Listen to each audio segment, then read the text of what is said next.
जिल्हा रुग्णालय वाशिम येथे स्वर्गीय गोपीनाथ मुंडे यांचे 12व्या पुण्यतिथी निमित्त रक्तदान शिबिर। भाजपा नेते, महाराष्ट्राचे उपमुख्यमंत्री तथा माजी केंद्रीय मंत्री, लोकनेते स्वर्गीय गोपीनाथ मुंडे यांच्या 12व्या पुण्यतिथी निमित्त भव्य रक्तदान शिबिर। शिबिराचे आयोजन शासकीय रक्तपेढी शासकीय रुग्णालय येथे करण्यात आले। आयोजक म्हणून रवी ज्योती जनार्दन घुगे। यावेळी 101 रक्तदात्यांनी केले रक्तदान।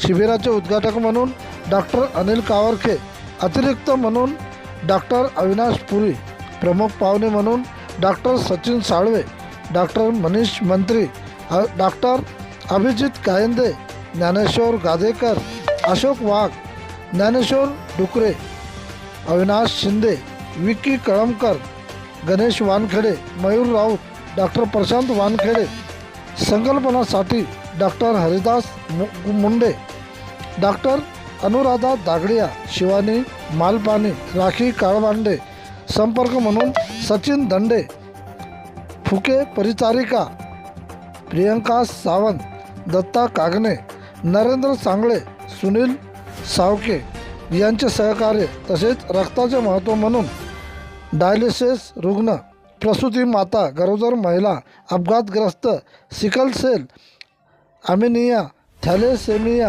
रक्ताची आवश्यकता पडते। यामुळे अनेकांचे प्राण वाचू शकतात। प्रतिनिधी विठ्ठल सानप।